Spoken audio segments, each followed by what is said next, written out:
Qu'est-ce que ça fait plaisir de voir son Paris Saint-Germain jouer de cette manière-là au Parc des Princes. Sincèrement, je me suis régalé ce soir. Petit débrief, PSG Brest, Paris qui gagne 3-1. On va essayer de décortiquer ce match-là.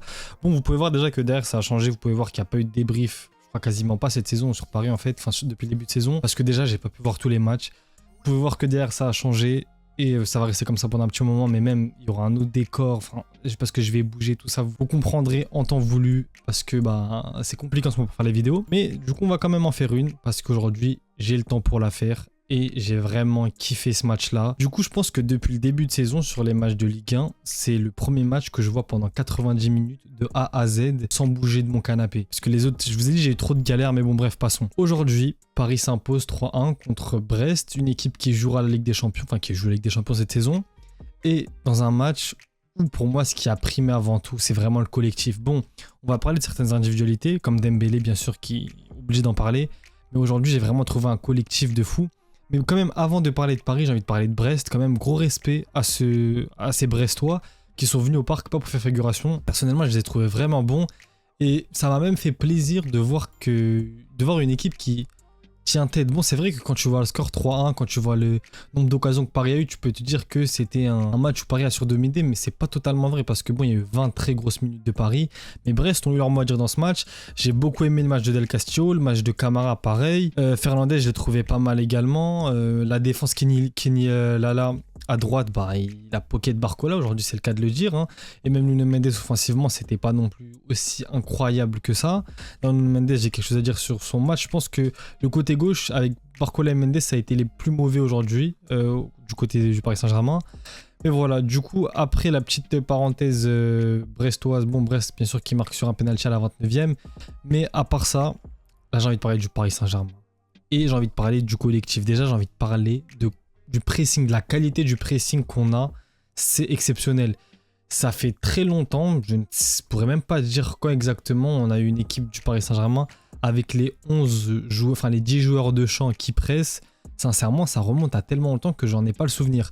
Là, il n'y a aucun joueur qui ne fait pas le pressing sous prétexte qu'il a tel ou tel statut, ou qu'il est truc, ou qu'il est machin chouette. Non, tout le monde court et ça se sent. Vraiment, ça se sent. Et il y avait un truc à l'ancienne quand je regardais certains matchs, par exemple quand les matchs du City, peu importe les équipes, je regardais même des équipes un peu moins hype que Paris, City, tout ça, des matchs de Première Ligue, des matchs de Ligue 1. Je me disais tout le temps, purée, mais par rapport à Paris, en termes de pressing, en termes d'envie sur le terrain, en termes de volume de jeu, on est tellement loin. Et ben là, je ressens ce que je ressentais pour les autres équipes, mais cette fois avec mon club, parce que là, toute l'équipe court, toute l'équipe joue, toute l'équipe mouille le maillot, il n'y a aucun joueur qui rechigne les efforts, il n'y a aucun joueur qui fait semblant. Et ça fait vraiment plaisir. Mais je pense que c'était le plus gros point à aborder, enfin ce qui m'a le plus choqué. Maintenant, il y a aussi un autre truc, avant de passer au cas par cas, c'est les qualités techniques qu'on a dans cette équipe. Quand même, on a eu Messi qui est passé, on a eu des mecs comme Mbappé, des mecs comme Neymar, mais cette équipe-là, qu'est-ce qu'elle joue au football quand même, c'est incroyable.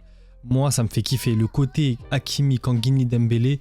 D'ailleurs, Kangini, pour ceux qui suivent depuis longtemps, à chaque fois, je disais Kangini à droite, j'aime pas. Kangini à droite, j'aime pas. Pour moi, c'est pas un ailier. Pour moi, c'est un meneur de jeu. Et quand il joue en ailier, c'est meneur de jeu excentré. C'est pas ce que j'aime, moi, personnellement. Et bon, aujourd'hui, on a vu ce que ça a donné. On va commencer déjà par la défense. Donnarumma, bon, très gros match de sa part, je trouve, même s'il n'a pas eu le penalty en soi, il n'a pas été si dérangé que ça. Il a fait combien d'arrêts? Ouais, 2 arrêts. Donnarumma, je l'ai trouvé plutôt bon. Maintenant, en parlant de la défense centrale, on va commencer par le côté droit. Hakimi, je pense qu'il est top 3-4 parce que ça se tape avec Ruiz, Kangini et Dembélé. Mais clairement, Hakimi, c'était l'un des meilleurs Parisiens ce soir. Capitaine en plus. Hakimi qui, en plus d'après les dernières rumeurs, est vraiment content d'être au Paris Saint-Germain. Il souhaite être sur le projet à long terme. C'est tout bénef pour nous parce qu'aujourd'hui, on voit ce que ça donne sur le côté droit. Et c'est clairement l'un des meilleurs à son poste. Après, avec le reste, Skriniar, Beraldo, ça a été une charnière que j'aime pas d'habitude. Vraiment, j'aime pas. Mais Skriniar, que je critique, à juste titre, dans tous les cas, je mens pas quand je disais que Skriniar était mauvais. Aujourd'hui, je l'ai trouvé plutôt bon, sans pour autant être exceptionnel, mais déjà, je le trouvais moins rigide. Même balle au pied, je le trouvais moins coincé. Des fois, Skriniar, t'as l'impression qu'il jouait avec un manche à balai dans le dos. Il était tout droit, tout bizarre, il n'arrivait pas à se retourner. Là, je le trouvais plutôt bon. Beraldo, pareil. Beraldo, limite, j'ai même l'impression que même s'il a que 21 ans, c'était lui qui avait le lead de la défense centrale. C'était lui le patron ce soir, j'ai l'impression. J'ai trouvé vraiment très bon. Par contre, Nuno Mendes, son match, j'ai pas aimé. Sincèrement, j'ai pas aimé parce que c'est vrai qu'en soi, il a été plutôt bon sur certaines phases et tout, d'accord. Mais déjà, la faute qu'il nous fait, la faute qui donne le penalty Del Castillo marque, c'est un match de Ligue des Champions où si aujourd'hui Paris fait match nul ou perd, déjà, c'est pas le même traitement qu'il aurait reçu. Pour moi, sa faute, elle est débile. C'est vrai que c'est une action dangereuse, mais si t'es derrière, bah t'es derrière. T'avais qu'à mieux te placer. Sa faute, j'ai vraiment pas compris. Le tirage de maillot dans la surface, c'est un truc de. Ouais, c'est un truc bête. Et en plus de ça, côté gauche, bah des fois, on voyait qu'il n'aidait pas forcément Barcola en attaque. Même s'il a fait. Je sais plus si. Oui, il y avait un centre sur Asensio, je crois. Asensio, si je dis pas de bêtises, ou si Asensio marque, bah il a une passe D. Mais sincèrement, Nuno Mendes. En fait, comment dire, j'ai pas envie d'être trop dur avec lui, mais pour moi, il a fait certaines fautes et il a pas fait certaines choses que si ça avait été en Ligue des Champions, bon, on lui serait tombé dessus. Et aujourd'hui, vu que c'est un match de Ligue 1 et que Paris gagne 3-1, tu peux quand même dire que voilà. En soi, son match, il a pas été dégueulasse, mais je trouve, par rapport à ce que j'attends d'un mec comme Nuno Mendes, moi j'attendais plus personnellement. Et en soi, avant de passer au milieu de terrain, je vais passer directement à Barcola parce que c'est le même côté. Barcola, pareil, hein. Et je suis pas en train de leur tomber dessus, dire que c'est des joueurs de merde ou je sais pas quoi. Non, Barcola, le début de saison qu'il fait, il est en train de me faire surkiffer. Mais bon, ça arrive. Lui, par contre, c'était pas comme le cas Nuno Mendes. Lui, il a pas fait des trucs d'idiot. C'est juste que Barcola, aujourd'hui, on a vu qu'il n'y arrivait pas. Sincèrement, et je vous promets, dès le début du match, hein, je crois au bout de 3-4 ballons touchés, j'ai senti qu'il allait pas faire un match de fou. Parce que on a l'impression en fait qu'il est jamais rentré dans son match. C'est ça le problème avec lui ce soir. C'est que techniquement, c'était compliqué. Au niveau des dribbles réussis, je ne sais pas si j'ai la stat. Dribble réussi, voilà, 3 sur 11, 27% de dribble réussi, c'est très peu pour un mec comme Barcola. Il a réussi aucun centre, il a perdu 2 ballons. C'est un match très très compliqué. Il a perdu 12 duels dans le match. C'est énorme. Ça a été un match sans aujourd'hui pour lui. Offensivement, il n'a pas été dangereux. Kenny Lala, il a bien pocket. Bon, après, il avait souvent une prise à 2, des fois même à 3 sur lui. Au niveau des passes, il n'a pas souvent fait les bons choix. Au niveau des dribbles, ça passait pas. Enfin, c'était un match sans pour lui et ça arrive. Malheureusement, c'est arrivé contre Brest à domicile. Il aurait pu continuer sa bonne lancée, surtout avec le match qu'il a fait avec l'équipe de France, mais aussi avec ce qu'il fait avec Paris depuis le début de saison. Mais bon, ça arrive, on espère qu'il se reprendra. Et je m'en fais pas trop pour lui, sincèrement. Surtout qu'aujourd'hui, l'un des points positifs, on va dire, c'est qu'on a vu que Barcola, qui était l'individualité lors de ce début de saison, aujourd'hui, il n'a pas été bon. On a un collectif qui vient pour combler ça. Même quand ton meilleur joueur depuis le début de saison n'est pas bon, tu as une équipe derrière, tu as des autres individualités qui vont venir reprendre le flambeau, on va dire. Et ça, j'ai vraiment kiffé ce soir. Au niveau du milieu de terrain, qu'est-ce que ça fait du bien d'avoir un milieu de terrain qui tourne comme ça au Paris Saint-Germain, sincèrement. Bon, Kanguinli, j'en ai parlé brièvement, mais pour moi, il est clairement dans les meilleurs paris sur le terrain ce soir. Kanguinli, l'association Dembélé, Hakimi, Kanguinli sur le côté droit avec Kanguinli dans le milieu de terrain, j'espère la revoir. Même sur le retour de Vitinha, même là, on tient un truc là, le triangle des Bermudes à droite, il y a quelque chose. Parce que les facilités techniques des trois joueurs et la compréhension qu'ils ont dans leur manière de jouer entre les trois, les combinaisons qu'il y a, c'est magnifique. C'est le football que j'aime personnellement. Et Kanguinli, ça remonte déjà à la saison dernière. Hein. Moi, j'ai toujours dit que je le voulais dans le milieu de terrain. Je l'aime pas sur un côté. Kanguinli, sur l'aile, je trouve... En fait, c'est pas que je trouve pas bon. C'est qu'il n'est pas, utilisé à la plénitude de son potentiel. Alors qu'au milieu de terrain, aujourd'hui, on a vu Kanguinli, il a une grosse frappe. Quand il est bien... Déjà, quand tu es au milieu de terrain, tu es un peu plus centré que quand tu es sur un côté. C'est logique. Du coup, il est plus à même de frapper plus souvent. Il peut te faire c'est un meneur de jeu, clairement, hein, dans son style de jeu. Donc, il te fait créer des occasions, des grosses chances, des décalages de fou. Il a une qualité de passe incroyable. Des fois, dans la gestuelle, ne me faites pas dire ce que j'ai pas dit, dans le gestuel, c'est clairement du Messi. Des fois, tu as l'impression de voir Messi jouer. Mais Kanguinli, très très gros match de sa part. De même pour João Neves. João Neves, je pense, dans les 3 milieux de terrain... Bon, avec Fabien Ruiz, mais bon, Fabien Ruiz a son but qui vient, on va dire, embellir son match, mais je pense que c'était celui que j'ai trouvé un petit peu en dessous, même s'il était très très bon, João Neves. C'est une action qui m'a choqué de lui. C'est plus une action où il frappe, où il centre, où il fait un truc offensif, et 2 secondes après, tu le retrouves, il est derrière la ligne médiane, il est en défense, il tacle, il récupère le ballon, c'était un truc de ouf. Il fait un très gros match, mais là, c'est vraiment pour faire le mec qui va aller gratter un petit peu.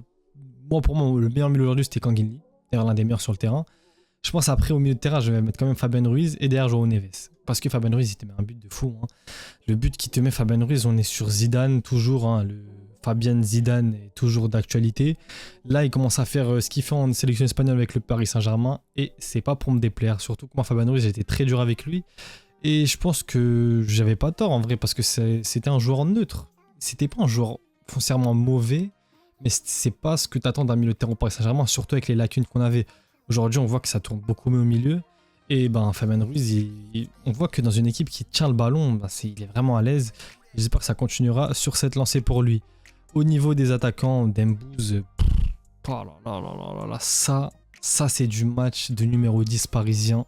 Ce que Dembélé te sort aujourd'hui, que ça soit dans le jeu, que ça soit dans les buts, que ça soit dans tout, dans les dribbles, dans les passes, dans tout ce qu'il a fait, c'était incroyable. Même dans les frappes qui ne sont pas rentrées, il a fait Dembélé, c'est combien de tirs aujourd'hui? Dembélé, dribble réussite 2 sur 5. Ah ouais, j'ai l'impression qu'il en avait réussi beaucoup plus. Précision des tirs, 5 sur 6, ça veut dire qu'il y a eu 6 tirs de Dembélé dans un match, c'est assez rare. Et il les a cadrés à 83%, c'est énorme pour Dembélé, je parle. Et au niveau des occasions créées, il y en a 3, il en plante 2. C'est incroyable. Les XG, il est à 0,73, il en met 2. C'est qu'il a surperformé aujourd'hui, surtout le but de la tête. C'est choquant de voir Dembélé marquer de la tête. Mais bon, en ce moment, il y a un but de la tête qu'il a déjà plus très longtemps. Je sais plus c'était quand exactement. Mais Dembélé, très gros match de sa part. Pour moi, aujourd'hui, c'est prestation 9,5 sur 10. J'ai envie de vous dire, pour pas dire 10, parce qu'il n'y a pas le triplé. Mais match de dingue. Asensio, poste de numéro 9. Lui aussi était plutôt bon. Même si en soi, dans son match, dans son placement, il était bon. Asensio, il y a un truc qui me choque. Je sais pas si parce que j'ai pas vu le début de saison ou parce que ça fait longtemps que je l'ai pas vu jouer. Mais moi, c'est sa vitesse. Je le trouve rapide quand il prend la profondeur. J'étais choqué. Mais Asensio qui fait sa passe D. Asensio qui. Dommage pour un 9 quand même. Même si c'est pas son rôle principal. Aujourd'hui, il n'a pas été tueur. Parce qu'il a eu les occasions. Genre, je parlais de celle de Nuno Mendes. Il pouvait mettre des occasions au fond. Il les a pas mises. Donc c'est dommage. Mais bon, quand ton équipe gagne 3-1 et que c'est un profil à la Asensio qui est plus un faux 9 / numéro 10, voilà, un meneur de jeu un petit peu. C'est pas très dérangeant, surtout que je trouve qu'il était plutôt bon dans son registre. Et maintenant, on va passer au rentrant. Bon, Willian Pacho qui passe latéral gauche, à la place de Nuno Mendes, j'ai kiffé. Vraiment, enfin j'ai kiffé. C'est 10 fois mieux qu'un Beraldo en latéral gauche aujourd'hui, c'est clair. Beraldo en tant que latéral gauche, moi j'ai toujours dit, je déteste. J'aime pas ça, il est pas assez rapide, il est lourd des fois. Et les peu de matchs qu'on l'a vu en latéral gauche, c'était une catastrophe. Pacho, déjà il a la dimension physique, il a la rapidité, il a l'intelligence. En tant que latéral gauche, je l'ai trouvé plutôt bon, même si c'est vrai que il était très défensif. Du coup, après c'est comme Beraldo. Beraldo, quand il a joué latéral gauche, c'était surtout pour avoir une assise défensive avec une défense à 3. C'était la même chose avec Pacho. Du coup, il y a ça, on va dire, pénalisé Désiré Doué, dont je vous parle après. Mais pour sécuriser la défense, Pacho en latéral gauche, pour ensuite passer en défense à 3. Je fais monter Hakimi et bon après il y a l'animation que vous avez vue de toute façon. Je suis vraiment satisfait, vraiment j'ai kiffé et c'est une meilleure option que Beraldo pour moi. Beraldo dans l'axe j'aime bien, Beraldo sur un côté je trouve ça pas bon. Maintenant Désiré Doué très déçu, vraiment j'ai le seum parce que Doué c'est un joueur que je porte dans mon cœur. Moi pour ceux qui suivent un peu, Neymar c'est mon joueur préféré. Quand je vois Doué jouer, je vois du Neymar à travers lui. Et aujourd'hui malheureusement il a pas été, je peux pas dire qu'il a pas été bon. Mais il a touché combien de ballons Désiré Doué? Il a joué 27 minutes, il a touché 17 ballons. On dirait qu'il en a touché 2 fois moins. Dribble réussi, ouais, 0 sur 3 en fait, c'est pour ça. Il a pas été bon, il a perdu quasiment tous ses duels. Et il en a gagné 1 sur 7. Doué aujourd'hui, j'ai été vraiment déçu de son entrée, surtout que... Bon, c'est pas pour y trouver des... Comment dire, des excuses. Mais sur ses peut-être 5 premières minutes, il touche aucun ballon, je crois. Vraiment, tout le jeu il se fait à droite. Et ça aide pas, quand tu rentres, t'as vu, t'as besoin de toucher rapidement le ballon pour te mettre en confiance. Malheureusement, ça n'a pas été le cas.